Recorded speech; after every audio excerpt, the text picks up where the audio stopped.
as most people know, I was not successful in my first attempt. My chemistry was particularly bad, but I dropped a year. So, do you think that it is worthwhile wasting your life, wasting all the personality development that you could have gone through just to get into an IIT? Even professors, it is no guarantee that our children will get. And there are many, many examples where sons of professors, daughters of professors have not made it through JEE. We see engineers becoming comics, we see engineers becoming sales representatives, we see engineers becoming real estate developers, but not engineers. Why is that?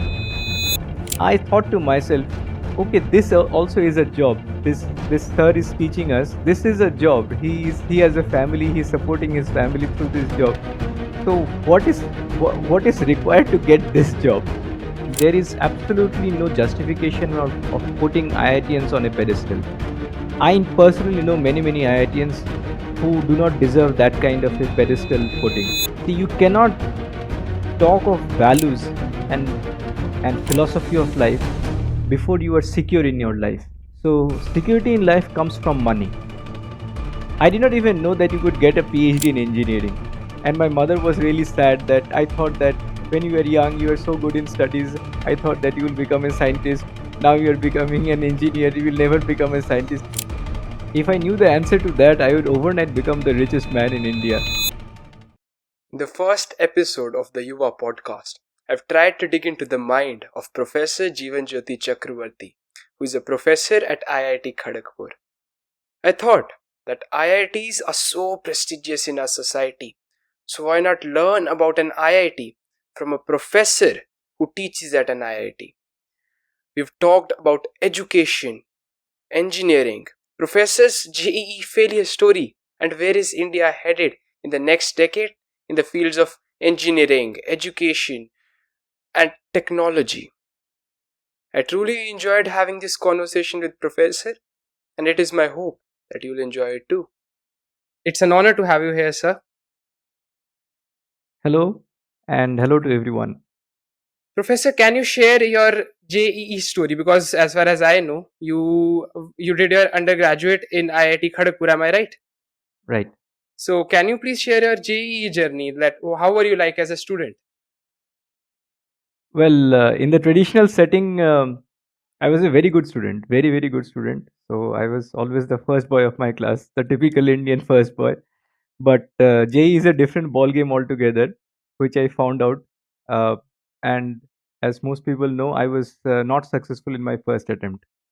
Although I got a position in my boards, both in my 10th and 12th, in my state boards, but I was not successful in my first attempt at JEE. My chemistry was particularly bad. Uh, but I dropped a year.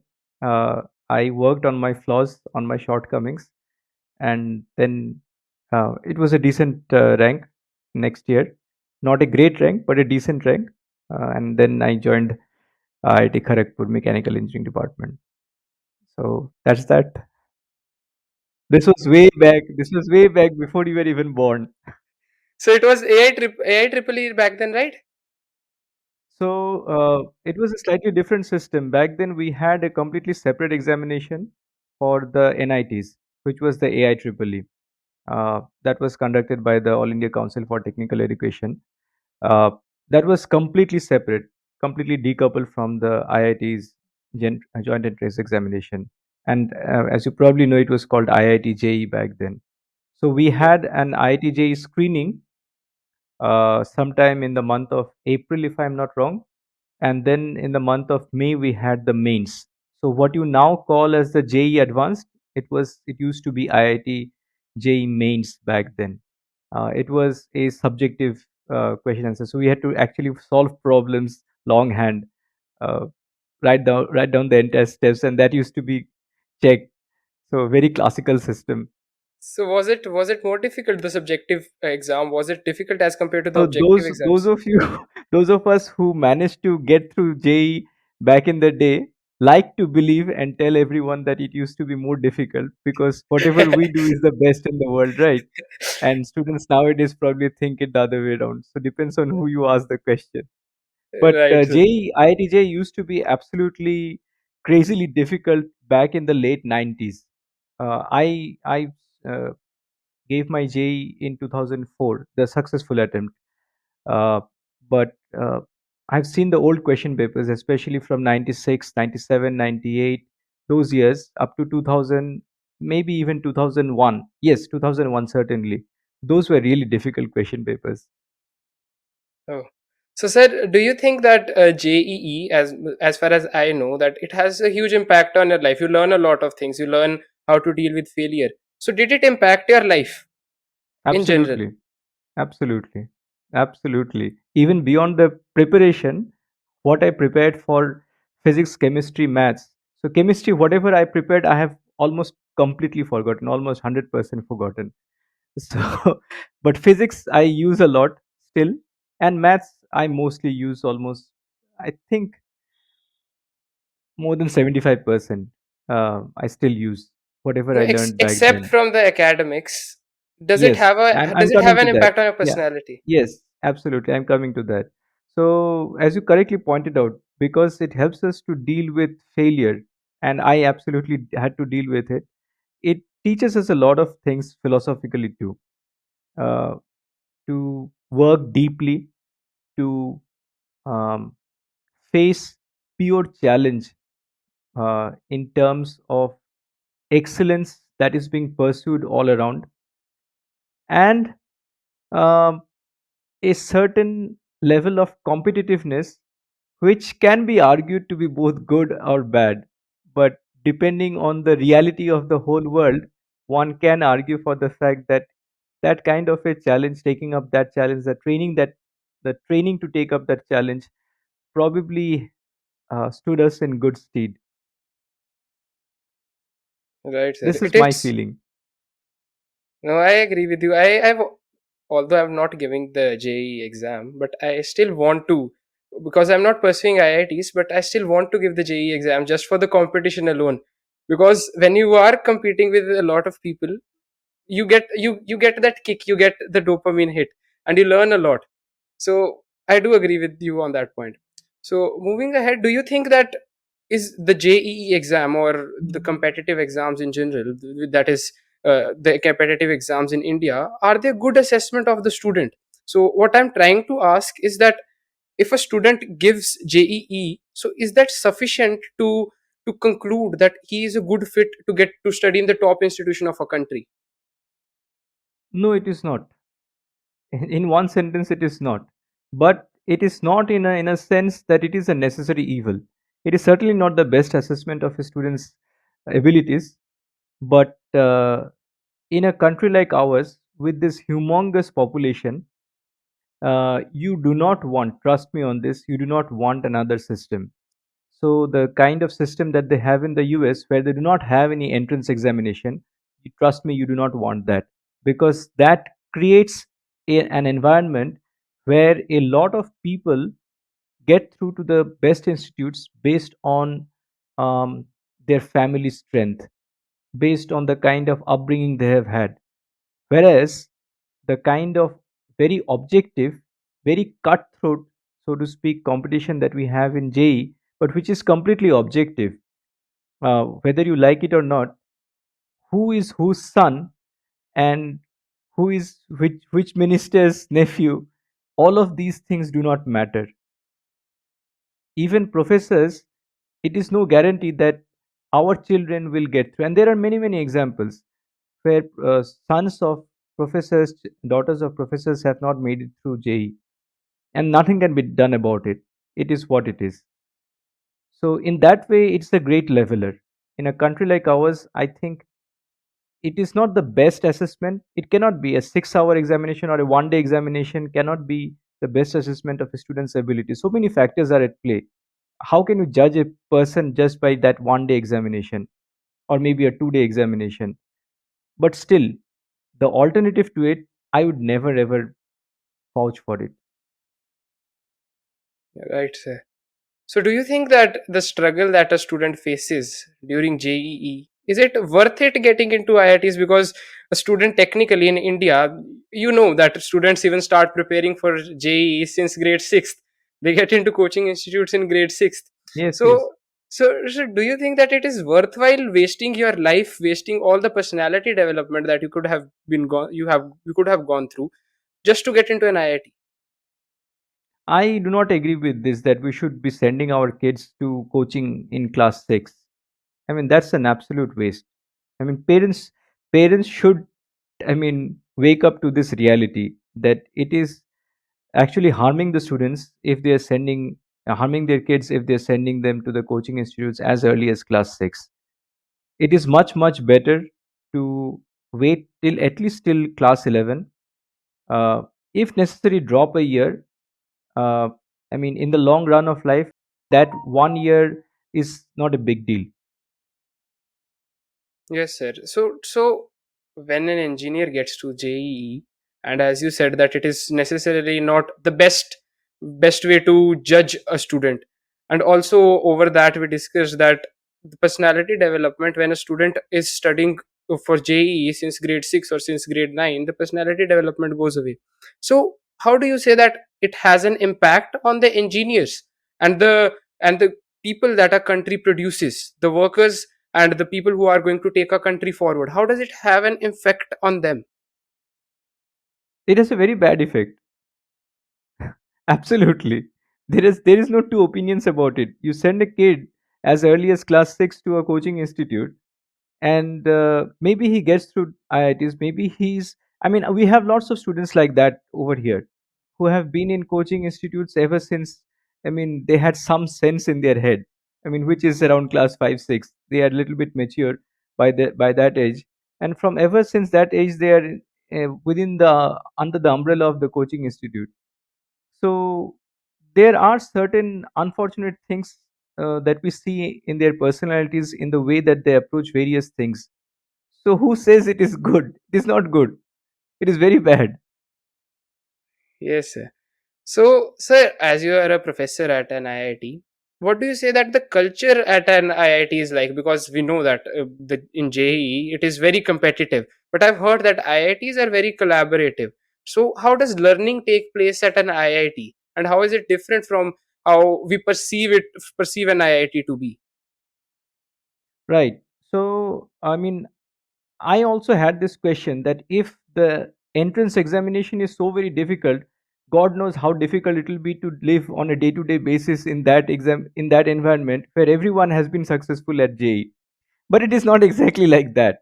It is slightly certainly more relaxed than that.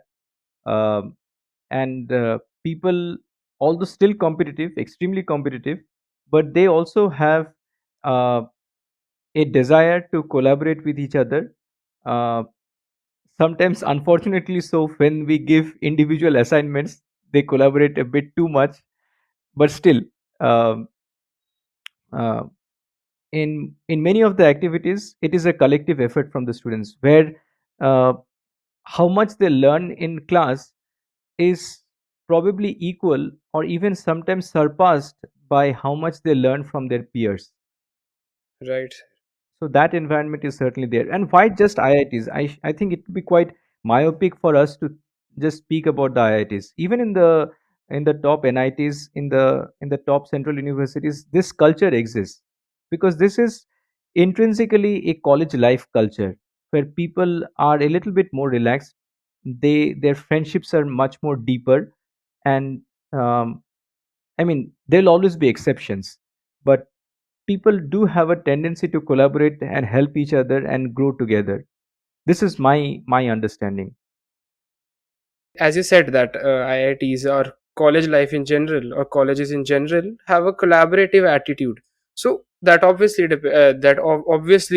that changes how the personality of a student comes out to be when he comes out of the college. So, but the Right. thing that I have noticed is that when engineers come out of their college, most of them do not get into engineering jobs. We see engineers becoming comics, we see engineers becoming sales representatives, we see engineers becoming real estate developers, but not engineers. Why is that?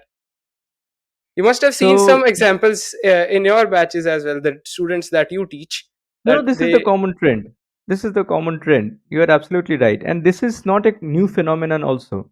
So, you were born sometime around 2006, 2007, I'm guessing. Uh, so even if you go 10 years before that, 96, 97, uh, back then the dot com boom was going on. So so back then everyone wanted to make a website.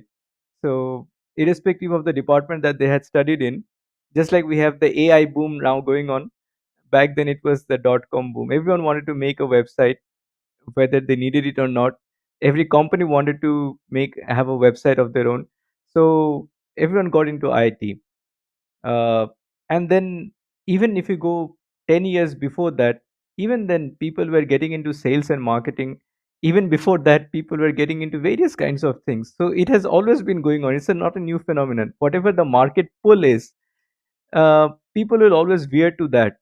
And here in India, the engineering colleges somehow, they are more good education colleges more than engineering colleges. So engineering education is, so to speak, whether you like it or not, it is a way to a better life, maybe, or perhaps like a social mobility crutch. So a person who is maybe lower middle class, their family thinks that if they send their kids to the IITs, they will move up a social rung, maybe move up to the upper middle class or something like that. So, coming to an engineering institute, getting a job, the best possible job, which will pay the highest possible salary, that is the aim of life. So, this is a genuine market pull, uh, and it's pointless to fight against market pull. This is my feeling. And let's not be under any kind of uh,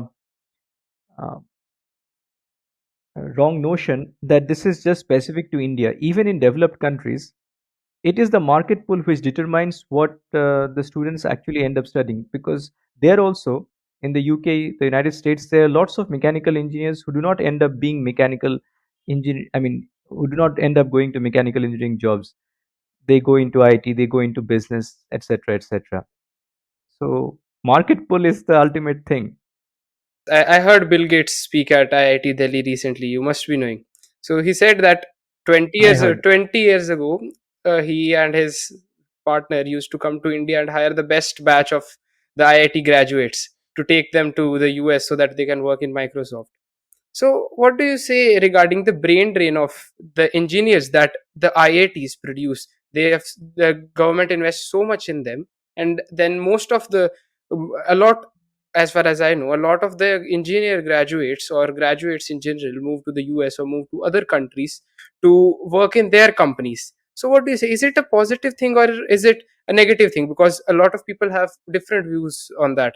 Because as our Foreign Affairs Minister S. Jaishankar says that brain drain is actually a positive thing according to him, because when an Indian is outside our country and he has a reasonable role in a big corporation, he can always uplift the other Indians. He always sends money back to India. So what do you say on this? You must have also seen a lot of your students going to other countries to pursue their jobs.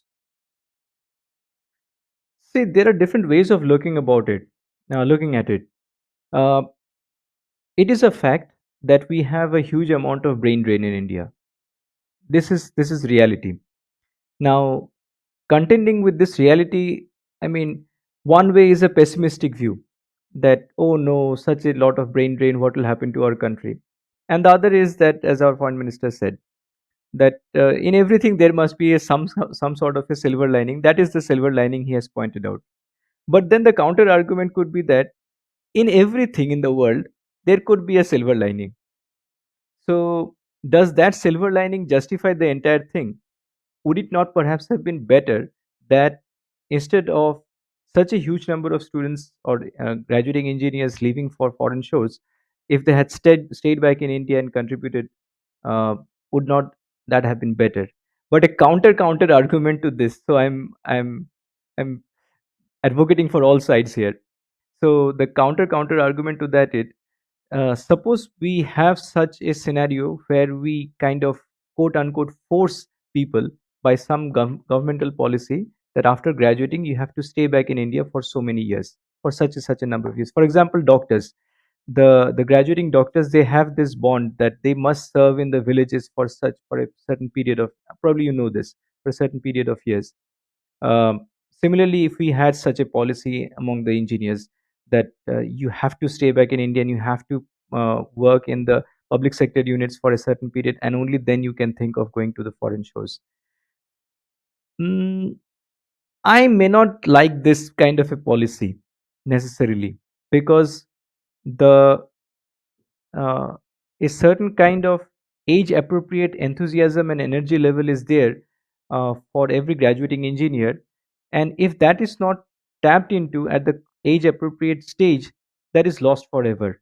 And probably the flowering of such a thing happens only if they go into a truly world class um, environment, which is there in India also, but to a limited extent. If they go to foreign countries, when I say foreign, I mean for the tech sector, it's mostly the United States and the Western European countries. If they go there, probably they get to flower in a more competitive, in a more flourishing environment. And if they then come back to India, I think that would be the best utilization of our talents and the investments that we put into them. Yes, sir. I'm also quite optimistic about it, as the the people who go to foreign countries for their jobs, when they come back to India, or I can see a lot of founders coming back to India. For example, our Shak Anupam Mittal, Mr. Anupam Mittal, he also worked in the US, and then he came back to India to start his own startup. You must be knowing the founder of Scalar Academy, the upskilling platform. That founder also, he used to work, he was one of the top first 100 employees of Facebook, and then he came back to India to start his own startup. So I also think that when people are going outside, they are learning a lot, they are developing their personality more, they are developing their skill set more, and then they are using that skill set to work in India, and that Right. that consequently is benefiting India. So we know that the foreign companies are after IIT graduates. So what is in IIT that it provides such a good education that all the companies after the IIT graduates? Like, we know that in society as well, if you have IIT Bombay or IIT Delhi or any IIT Kharagpur, IIT Kanpur in your bio or in your resume, you are automatically golden. People perceive you as a higher figure, they keep you on a pedestal. And in foreign countries as well, they think that you have a very good education. So what is there in IIT that they provide such a good education?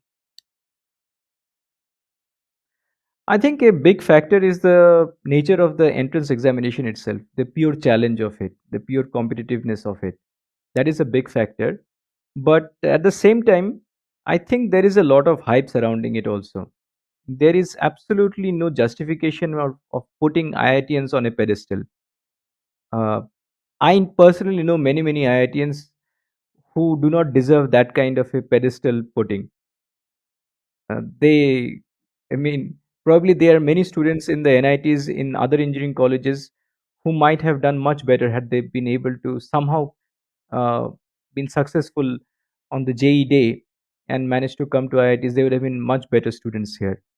So it's there, but I think the hype ultimately can be linked, besides the JEE, the joint entrance examination, uh, to the fact that there have been some truly brilliant and truly absolutely resplendent geniuses who have graduated from the IITs. So probably that also has a factor. But those are very few and far between. In every batch, there are only a handful of guys like that at each of the IITs. But but they are truly special.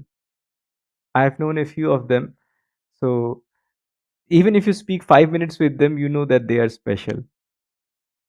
Sir, the nature of JEE exam is such, as far as I know, as in my opinion, is that it sorts out the cream of the cream, the top cream, that the top batch of students, so that we have such a large population, we have a population of 1.4 billion as of today. So you just have the top 0.1% in the IIT. So I also think that it is that only, that you have the best of the best, so you're obviously going to polish them more and then have a better product.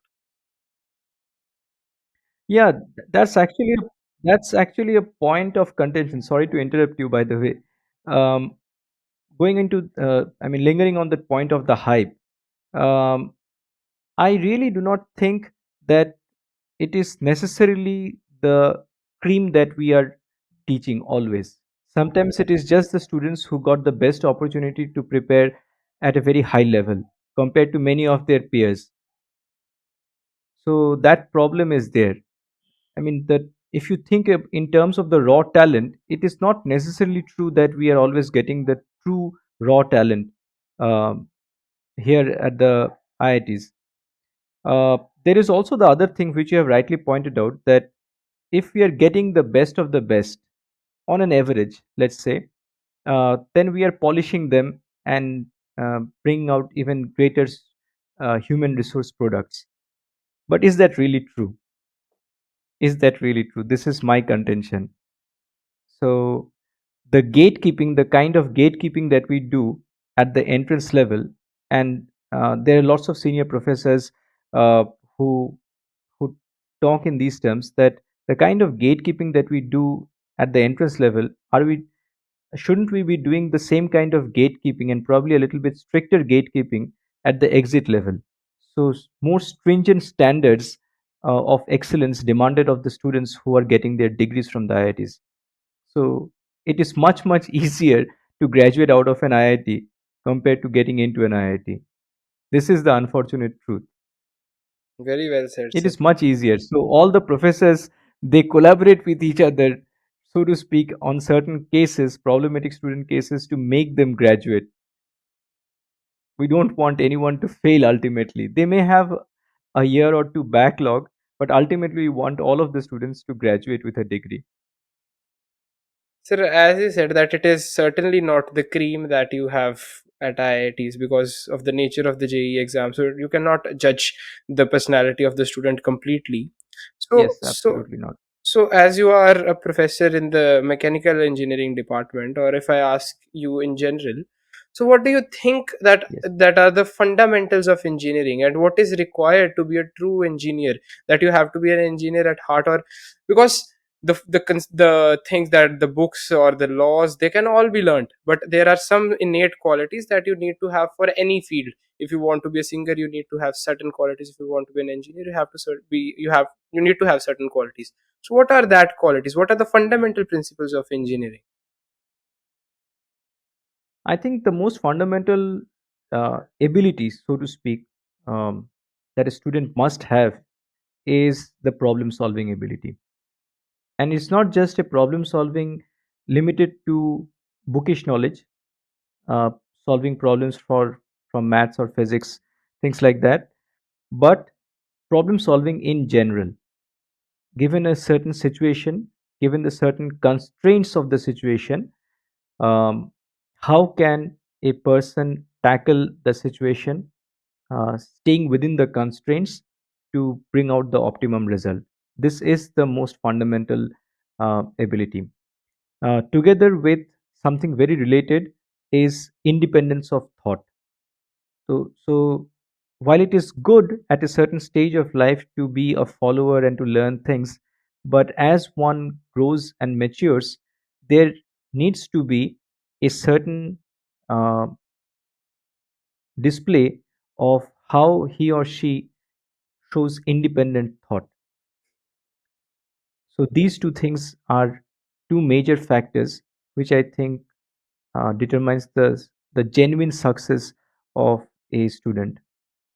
Right, sir. So, did you have to develop these qualities in yourself, or did you have them at birth only? Or what I'm trying to ask is that does a person have to develop these qualities, or they will be having this at birth only if they want to be a true engineer or they want to be a good engineer? So when I was in school, uh, because I mean, for whatever reasons, uh, the kind of, so as I said, I was always the first boy, but I was a first boy in the sense that whatever was taught to me, I learned it very well and then regurgitated in the examinations. And lo and behold, I am the first boy. But that does not really mean that I was developing my problem solving abilities, and I was not, which I realized as late as in my standard ninth. So I wanted to appear in the Olympiads, the maths Olympiads, and then I realized how much I lacked in that ability. So I had to proactively take steps to develop those abilities, the problem solving ability. Independence of thought, again, I was severely lacking because I was the typical good Indian student, obedient, all very nice and goody goody. But if you have to be independent, you have to have a certain irreverence to the things which are taught to you.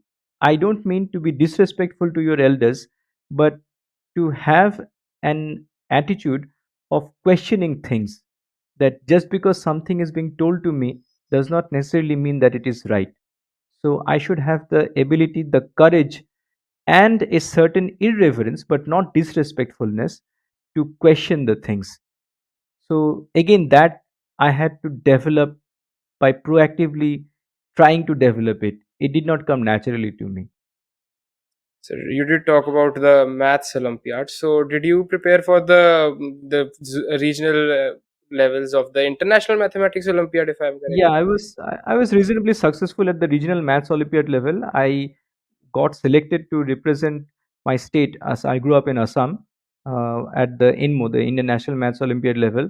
But then my greater priority was to get a state position in the boards. So I concentrated more on that and then didn't ever sit for the INMO. And I if I had sat, I knew that I would not have done well. I certainly would not have done well. My preparation was far from what was required, and my problem solving ability, despite my success, that my eventual success at IIT JEE was nowhere near what is required to be properly successful at INMO. Yes, sir. I have also prepared for the regional levels of the Mathematics Olympiad, and I know that Yeah. the problem solving skills that you need to get those questions is of another level. You need your concepts, the Yes. basic concepts, to be crystal clear. Then only you can solve those problems. Plus, in maths, that is certainly required. But in addition to that, you need a certain ingenuity. So, a certain spark of an imagination and a creativity, uh, which I have to a certain degree, but not that much. So, there is that. Right, sir.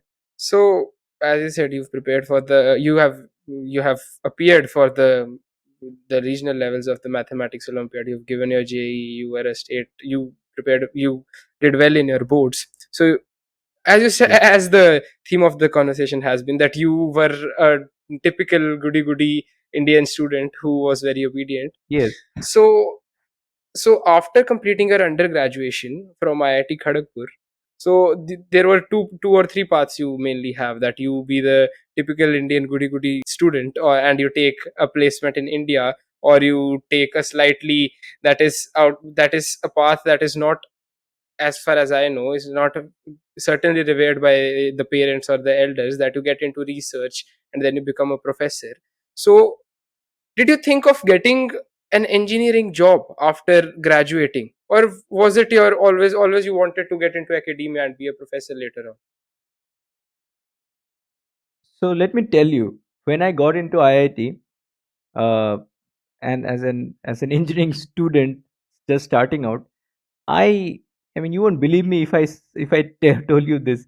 Um, I did not even know that you could get a PhD in engineering in my first year. When in my first day of engineering, when I arrived at IIT Kharagpur, I thought that if you got an engineering degree, you were supposed to work. You were supposed to work in an engineering job. That was my life. And my mother was really sad that I thought that when you were young, you were so good in studies. I thought that you will become a scientist. Now you're becoming an engineer. You will never become a scientist. You will never get your doctorate. And so you'll never get to teach anything. So, anyway, at least you have got into IIT. So good. But that sadness will always remain in my heart. So she was telling me all these things. So, and then we had this interaction session with our professors, and then they all introduced themselves, and I got to know that all of them were PhDs. It was not even a question. So all of them were PhDs in engineering. So that was like an eye opener. Oh my god, so this is also possible. So uh, I mean, that was something. And then I mean, I did not think too deeply about these questions later on because first year was really really challenging here at IIT Kharagpur. Uh, but then in my second year, took a class from a professor. In fact, two courses from a professor, and he taught us so very well, so very well that, and he had just such a beautiful, like he created such a beautiful ambience in the class that one this I think I remember this correct. This was 2006 spring. I was sitting in class.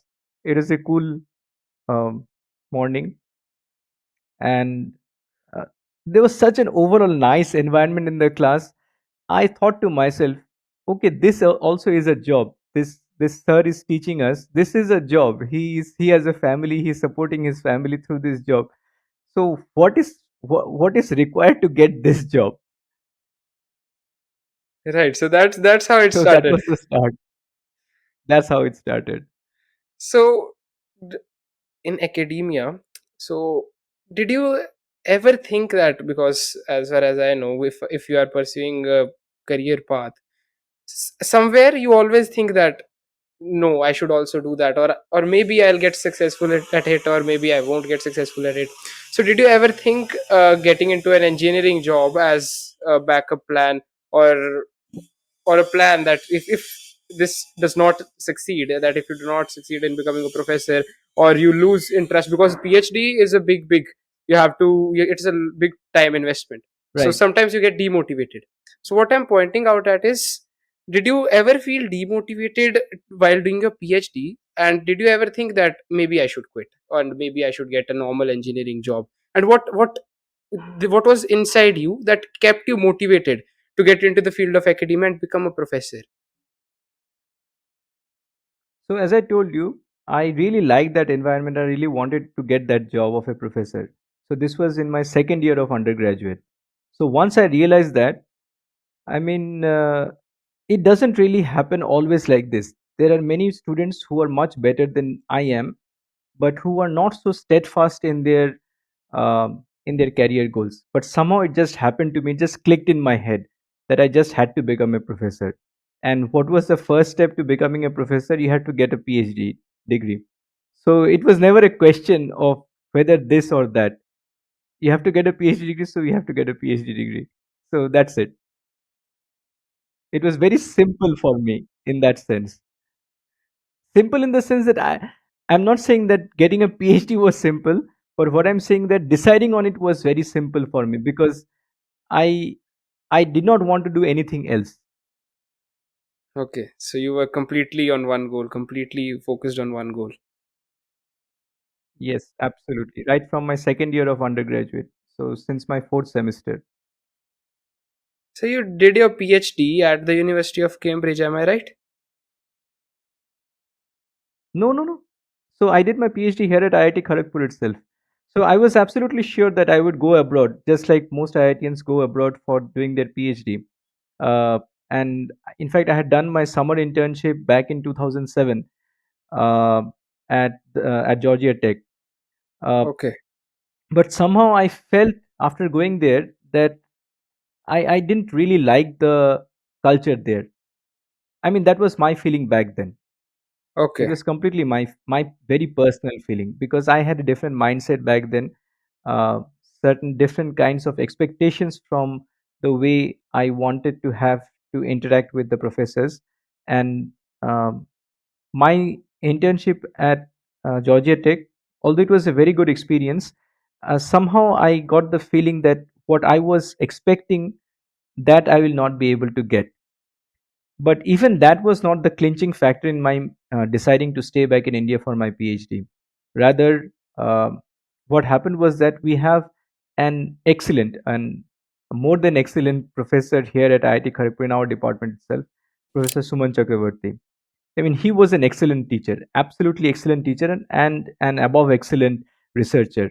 So, in my fifth year, because I was a dual degree student here, in my fifth year, I started working with him, and I liked it so much.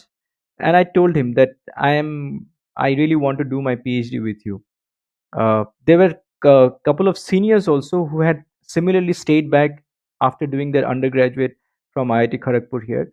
And we have a number of examples. Probably many students don't know about this. There are a fair number of examples of people who have done their undergraduate at the IITs and continue to do their PhD here at the IITs itself from the same place. So those were some of my eye-opening inspirations. And I told my professor that I wanted to do a PhD with him. He said, "Okay, fine." And when the time of the placements came, I told him that, "Look, I'm not sitting for my placements because I want to do my PhD with you. You just give me an assurance that you will take me as your PhD students. Otherwise, ना घर का ना घाट का रह जाऊंगा." Yes. So that must So have I been. did not sit for my placements also. Oh. So, sir, we know that what a professor does. We have a brief idea. Generally, my audience has a brief idea that what a professor does. You go to the class, you teach, you give the assignments, and then you help students after the class. But what are the hidden aspects of being a professor? Not just at an IIT, but in general. That what are the hidden aspects Oh that yes, the general yes, public does not see? yes. I have a very specific answer for this. So the hidden aspect, the most hidden aspect is that how much we have to study before each class. So many students are very surprised when I say this, that before each class they think that a professor, he knows everything in the course, and he doesn't have, he just comes to class and this is the most peaceful job in the world. He just has to come to class and open his mouth and start lecturing, and that's that. But it's not true. So before each class we also have to do our homework. So those of us who are serious about teaching, I mean, there is this other way of doing it also where you are absolutely not serious about teaching and you just go to class randomly and open your mouth and speak whatever you want to speak. Uh, but those of us who are serious about teaching, we put in a fair amount of homework before we go to class.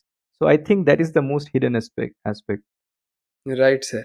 for which our families have to suffer a bit. So I have to actually tell my wife, I'm going to study now, don't disturb me. Sir, you are sacrificing your family life for the betterment of our country.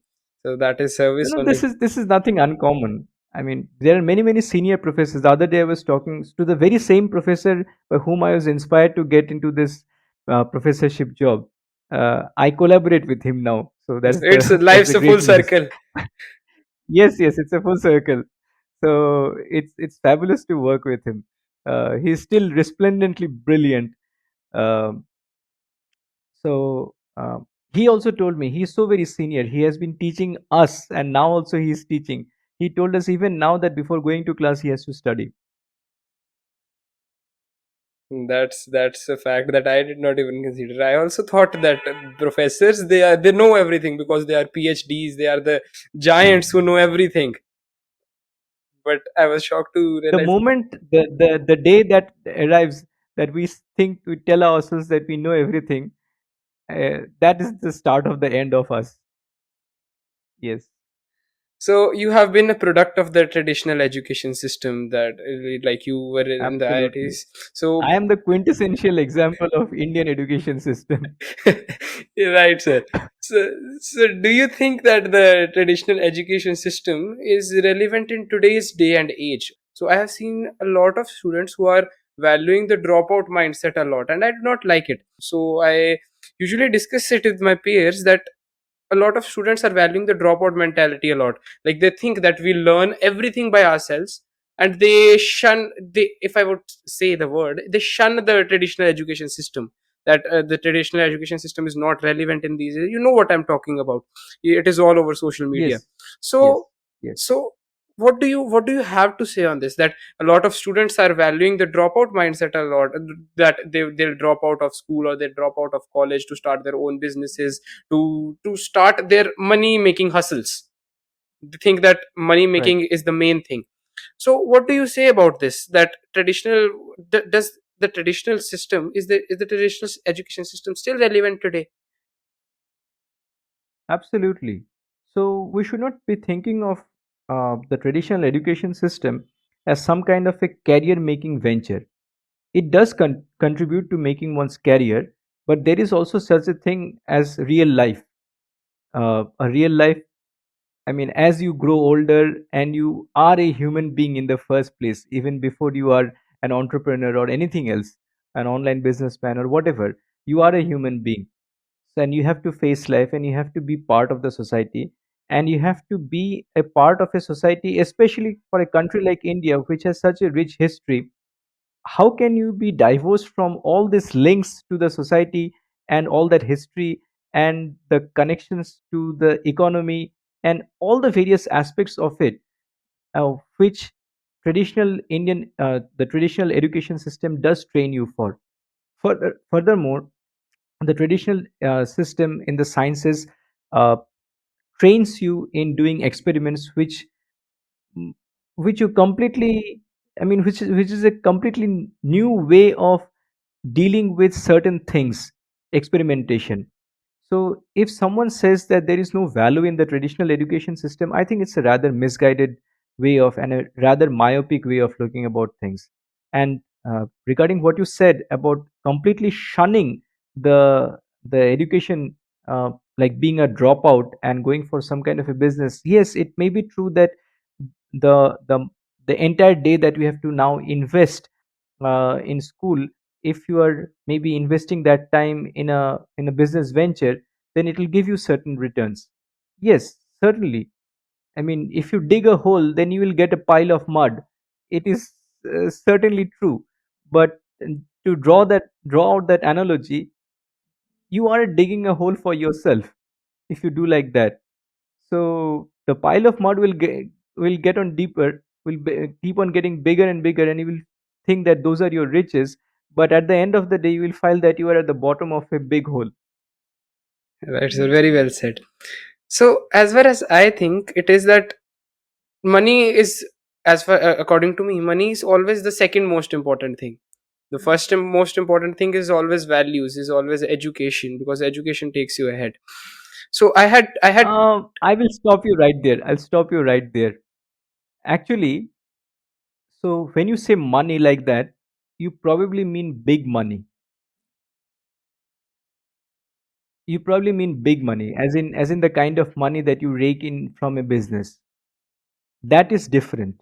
I want to make a distinction, clear distinction, because see, you cannot talk of values and philosophy of life before you are secure in your life. So security in life comes from money, but that is not big money. That is the basic necessity of life money. So there are two kinds of money. So one money is the basicness, the money that is required for securing your life, for securing the the support that you need to give to your family, whether it is to your parents or to your wife, to children, all those things. That is the one money. Plus, you owe a lot to yourself also. Uh, God has given you your life, so you have to make a good life out of yourself. That you owe to yourself. But beyond that stage, the big money that people talk about, yes, that is secondary. That is certainly secondary. Values play a much more important role compared to that. But one should not be talking of values before they have secured their life. So you are saying something. Sorry, I interrupted you. So what I was saying is that I had two friends when I was in grade 9. So they dropped out of school and they wanted to start a business because that was the lockdown era. So the whole Right. online business wave was on. So they dropped out of school and they were completely against the traditional education system. And I recently met them 2 or 3 weeks ago. They are very successful in their business. They are making big money, but they certainly Okay. they also feel that they've left out on the education. They've left out on the values they would have gotten from the education system, the mindset that the traditional education makes of you. They've lost it. They say that they could have made the money later on as well, but they've lost the thing that they could have done in Right. that age only. So moving ahead, as we are coming to the end of the podcast, I wanted to ask that what is the future of education in India? Like, India is growing. India is obviously going to be the capital of the whole world in the coming decades. So what is the future of education in India? How is the education going to evolve in India, and how, according to you, does it need to evolve? If I knew the answer to that, I would overnight become the richest man in India, I think.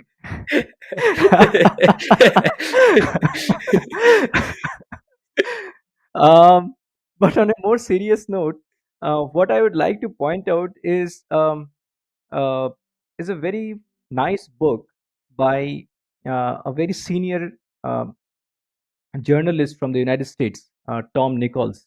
He wrote this book. I think it came out in 2017, I think, or maybe a little bit earlier than that.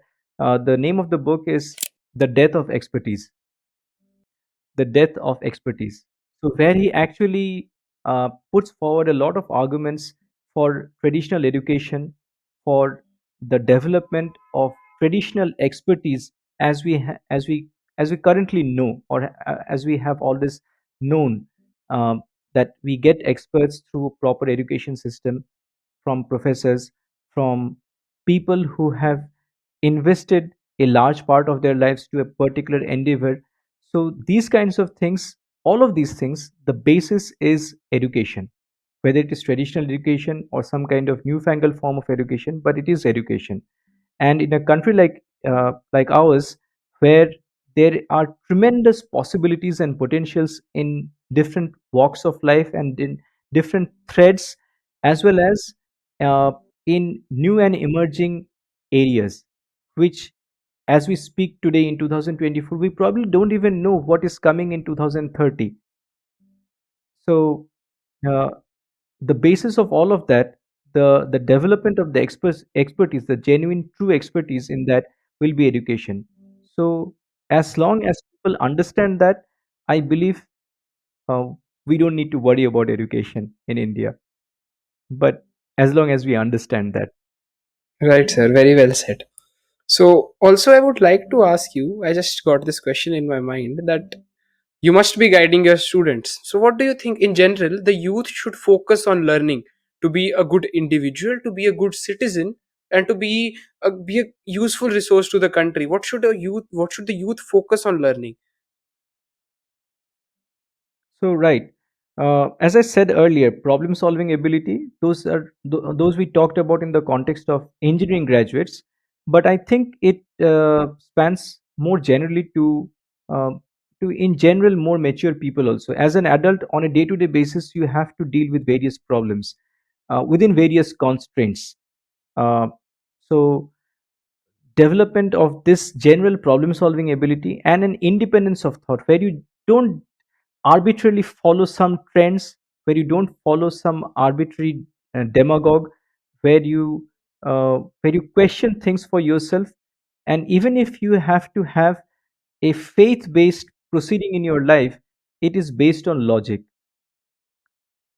So those kinds of things are necessary. uh, I mean, there are lots of other things which are coming to my mind, but in the interest of time, I'll stop here. No, no, it was really great talking to you, sir, and I got to learn a lot from you, and hopefully my audience would learn also a lot from you. And the things that you talk, it changed my mindset. Obviously, when you talk to people, you learn a lot, and it helped me shape my mindset. And it was obviously an addition to my knowledge, and it was really great talking to you.